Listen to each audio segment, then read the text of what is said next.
आपको और आपकी फैमिली को हमारी तरफ से ढेर सारी ईद उल अज़हा की मुबारकें। तो ये आज मैं आपके सामने हाज़िर हूँ एक छोटे से और प्यारे से ब्लॉग के साथ, जिसमें आज हम बहुत सारी चीज़ें आपके साथ शेयर करने वाले हैं। बहुत मज़ेदार रेसिपी शेयर करेंगे और बहुत सारी चीज़ें हैं जो वो आपके साथ में शेयर करूँगी, जैसे कि मेरा ईद का आउटफिट और बहुत सी चीज़ें।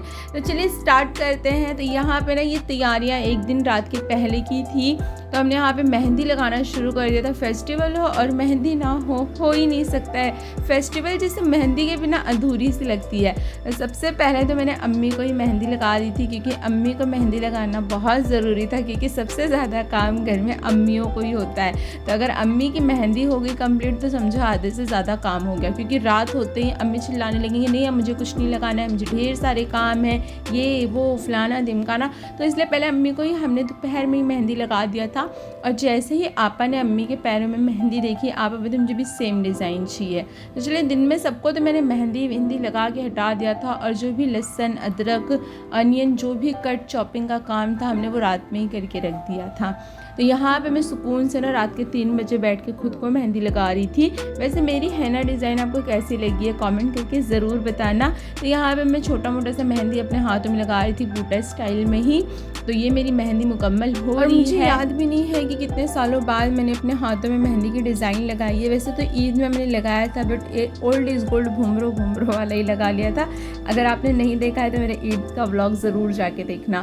तो यहाँ पे फर्स्ट नहीं बहुत सालों बाद मैंने अपने हाथों में डिज़ाइन लगाए हुए थे मेहंदी के, जो कि बहुत अच्छा लग रहा था मुझे। और इसका कलर तो यहाँ मॉर्निंग होते ही मैं देखने लगी थी, मुझे यही कलर बहुत अच्छा लग रहा था। जब इससे डार्क कलर होने लगता है ना तो मुझे ज़रा नहीं पसंद आता है, क्योंकि वो स्किन के साथ फिर निकलने लगता है। तो ये कलर तो अच्छा था, बट आगे चल के मैं आपको दिखाऊंगी कि कितने डार्क हो गए थे। तो यहाँ पे ना मैं आज ईद का आउटफिट में यही सिंपल ड्रेस पहनने वाली हूँ, क्योंकि बकरा ईद में इतने काम होते हैं कि कपड़े ख़राब हो जाएंगे, और मुझे कपड़े ख़राब नहीं करने थे। तो मैंने बहुत सिंपल सा आउटफिट वेयर किया था, और ये मेरा आउटफिट मैंने वेयर कर लिया था। और इसके बाद हमने नमाज़ पढ़ी। नमाज़ पढ़ने के बाद यहाँ पे मैं वीडियो शूट करने लगी थी, थोड़ा बहुत क्लिप ले रही थी, और मैं दिखा रही थी कि मेरे मेहंदी का कलर कितना अच्छा लग रहा है। तो यहाँ पे ना सबसे पहले आज हमने बनाई हुई थी मटन की कलेजी। तो यहाँ पे अम्मी कलेजी बनाने लगे थे। ऐसे तो मैंने इसे खाया नहीं था, लेकिन जितने लोगों ने भी खाया इसकी बेइंतहा तारीफ़ की है, क्योंकि बहुत मज़े की बनी थी, सब बोल रहे थे। तो यहाँ पे ना ये चीज़ हम मस्टर्ड ऑयल में बना रहे थे, क्योंकि मटन और जो चीज़ होती है ना नॉनवेज चीज़ें ज़्यादा अगर मस्टर्ड ऑयल में बनाई जाए तो बहुत अच्छी बनती है। तो यहाँ पे पहले मस्टर्ड ऑयल हमने ऐड कर दिया था, उसके बाद ऑनियन ऐड कर दिया था, उसके बाद मैंने मेंशन कर दिया है कौन कौन से खड़े गरम मसाले गए थे। और जैसे ही हमारी भुनाई हो गई खड़े गरम मसालों की और ऑनियन की, तो अम्मी ने इसमें ऐड कर दिया था जिंजर गार्लिक, वो भी कूट के ऐड करने से ना टेस्ट बहुत अच्छा आता है। तो कभी भी अगर आप कलेजी या फिर ऐसी कोई चीज़ें बनाते तो कूट के भी ऐड किया करें, बहुत अच्छा फ्लेवर आएगा। उसके बाद हमने इसमें ऐड कर दिया था कलेजी, और इसे भी भूनते जाना है। ये पानी छोड़ेगा, तो इसका पानी छोड़े और उसके बाद वो पानी हमें खुश्क करना है, तब तक के हमें इसे पकाना है। यहाँ पे अम्मी अच्छी खासी भुनाई कर रही है इसकी, और इसे भून के अच्छे इसका पानी जो है खुश्क कर लेंगे। और जब पानी खुश्क हो जाएगा तो हम इसमें ऐड कर देंगे लाल मिर्च पाउडर, धनिया पाउडर, हल्दी पाउडर, और भुना हुआ ज़ीरा ना अम्मी ने कूट लिया था तो उसे भी ऐड कर दिया था। अब इन मसालों के साथ हमें थोड़ा सा भून लेना है 2 से 4 मिनट के लिए, और उसके बाद हम इसमें ऐड कर देंगे गर्म पानी। हमने गर्म पानी ऐड किया था, इससे कुकिंग प्रोसेस रुकता नहीं है, और जो टेस्ट होता है खाने का वो भी चेंज नहीं होता है। तो गर्म पानी ही ऐड कीजिए, बहुत मज़ेदार बनेगी। उसके बाद हमने इसमें ऐड कर दिया था सॉल्ट टेस्ट के मुताबिक, और बस इसे मिक्स कर लेना है। और जितनी भी ग्रेवी आपको चाहिए आप पानी उसके हिसाब से ऐड कर लें। तो इसे हमें पका लेना है अच्छे तरीके से, इसे थोड़ा सा खुश्क होने तक, मतलब ग्रेवी थोड़ी सी थिक होने तक। और इसमें हमने ऐड कर दिया था थोड़ा सा गरम मसाला, और ये हमारा जो मटन कलेजी है वो रेडी हो चुका था। हमने अच्छा खासे इसे ड्राई कर लिया था, क्योंकि सादा सालनदार हमें पसंद नहीं था। तो यहाँ पे अम्मी ने इसे बना लिया था और ये रेडी हो चुका था।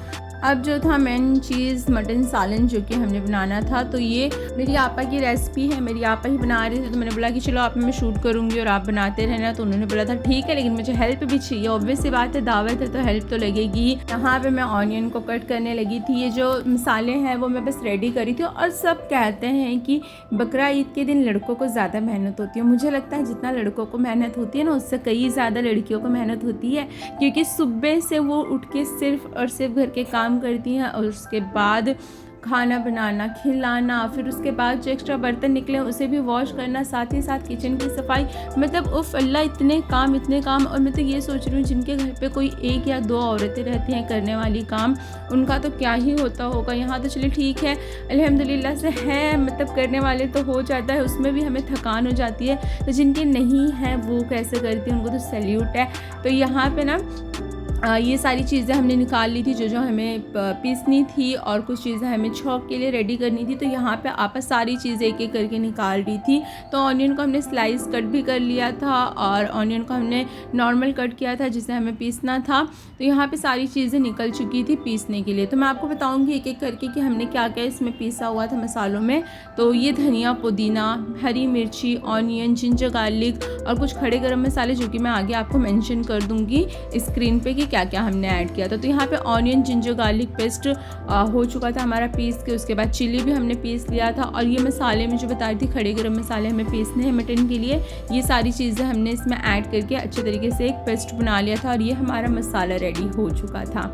अब ना एक बड़ा सा टेक ले लिया था हमने, उसमें हमने ऐड कर दिया था मस्टर्ड ऑयल, और हमने सिर्फ मस्टर्ड ऑयल नहीं ऐड किया था, और हमने इसमें वेजिटेबल ऑयल भी ऐड किया था, बट मस्टर्ड ऑयल की स्मेल ख़त्म हो जाने देनी है, उसके बाद हमें इसमें ऐड करनी है वेजिटेबल ऑयल, क्योंकि मस्टर्ड ऑयल जो है ना वो आँखों में लगता है और बहुत तेज़ होता है। तो हमें अच्छे तरीके से इसे थोड़ा सा पका लेना है, ताकि इसका जो तेज़पना है वो थोड़ा सा कम हो जाए या ख़त्म हो जाए। उसके बाद हमने इसमें ऐड कर दिया था खड़े गरम मसाले, और उसके बाद हमें ऐड कर देना है ऑनियन। खड़े गरम मसालों में हमने क्या क्या ऐड किया था वो भी मैं आपको मेंशन कर दूंगी स्क्रीन पे। तो यहाँ पे इसकी भुनाई हमें अच्छे से करनी है, और यहाँ पे बस मैं आपा को हेल्प करते हुए करछी चला रही थी। वैसे तो मेरा ज़्यादातर काम था कि मैं वीडियो शूट कर लूँ अच्छे से, ताकि मैं आप लोगों के साथ एक मज़ेदार मटन सालन की रेसिपी शेयर करूँ। तो यहाँ पर मैं बस आपा को हेल्प कर रही हूँ, और वैसे तो सारे काम मटन के आपा ने ही किए थे। उसके बाद हमें इसमें ऐड कर देना है हल्दी। जैसे ही ऑनियन का कलर चेंज होगा, ब्राउन कलर आएगा तब, और उसके बाद हमें इसमें ऐड कर देना मसाले जो कि हमने पीस के रखे हुए थे। तो मसालों को भी हमने इसमें ऐड कर दिया था और अच्छे से भून लिया था, और बस इसे भूनते जाना है जब तक कि इसका पानी जो है वो ड्राई ना हो और ऑयल ऊपर की तरफ ना आए। जब मसालों की भुनाई अच्छे से हो जाएगी ना, तो मतलब ये ऑयल जो है वो ऊपर की तरफ से आ जाएंगे, तो हमें पता चल जाएगा कि हमारा मसाला अच्छे से भून चुका है। और यहाँ पे ना हम मटन को कुकर में ना उबाल के ही ऐड कर रहे थे, इससे ना मटन अच्छे तरीके से गल जाएंगे और ज़्यादा टाइम भी नहीं लगेगा।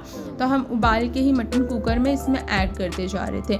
तो मसाले हमारे अच्छे तरीके से भून चुके थे, और उसके बाद मटन हम उबाल के इसमें ऐड कर रहे थे। और जो यखनी था ना, जो हम मटन उबालने में यूज़ करते, बस वही यखनी हमने इसमें ऐड किया था। एक्स्ट्रा कोई पानी हम ऊपर से ऐड नहीं कर रहे थे, इसलिए जब हम मटन को उबाल रहे थे तभी उस वक्त ही हम ज़्यादा पानी ऐड कर रहे थे। बस जितनी भी आपको ग्रेवी चाहिए उसके हिसाब से आप इसे पका लें। और ये हमारा मटन सालन तैयार हो चुका था। उफ, इतने मज़ेदार का बना था कि मैं क्या ही बताऊँ। ज़रूर से रेसिपी ट्राई करना। और यहाँ पे ना अम्मी मटन डिस्ट्रीब्यूट करने के लिए निकाल रहे थे। वैसे तो आधे से ज़्यादा हमने डिस्ट्रीब्यूट कर ही दिया था, और घर पे भी कुछ था तो हमने सोचा इसे भी डिस्ट्रीब्यूट कर देंगे, हम रखेंगे नहीं। और बस अपने आसपास नेबर्स और जिनको ज़रूरत है हमने उनको दे दिया था।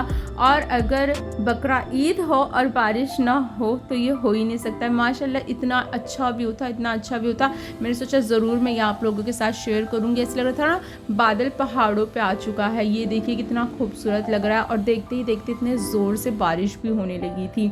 तो यहाँ पे ना मैं ये व्यू आप लोगों के साथ शेयर कर रही थी। और यहाँ मेरी छोटी सी शहज़ादी माशाल्लाह माशाल्लाह माशाल्लाह, ये ना फ्रॉक पहन के तो मैं क्या ही बताऊँ, रो रही थी। पता नहीं क्यों इसको ऐसे ऐसे कपड़े पसंद नहीं है, हैवी कपड़े, या फिर ऐसे कपड़े पहना दो तो रोने लगती कि नहीं निकालो निकालो।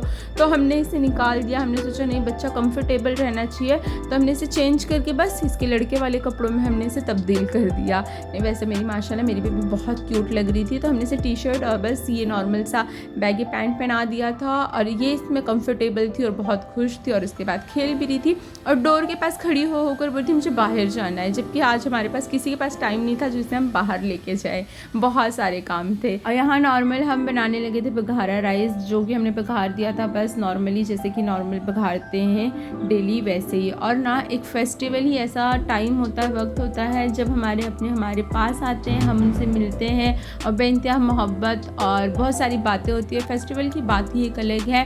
ऐसा लगता है ना फेस्टिवल बस है ही है प्यार मोहब्बत के लिए। और बेशक अल्लाह ने हम सभी को एक ऐसे वक्त दिए हैं जहाँ हम अपनों से मिल सकें और अपनों के साथ वक्त गुजार सकें, जो कि इतना बिजी शेड्यूल होता है, कोई किसी से मिल नहीं पाता है। बट ये फेस्टिवल एक बहाना है कि हम लोगों के करीब हो जाते हैं और अपनों के करीब हो जाते हैं। तो बस यही एक छोटा सा व्लॉग था मेरा। होप सो आप लोग को पसंद आया होगा। फ्रेंड्स यहाँ मेरे चैनल को प्यार दें और मुझे प्यार दें, मेरे चैनल को सब्सक्राइब करें, लाइक करें और शेयर भी करें अपने फ्रेंड फैमिली मेम्बर्स के साथ। और यहाँ पे ना एक छोटा सा रील में शूट कर रही थी, तो मैंने सोचा क्यों ना हम सभी के मेहंदी को भी शो किया जाए।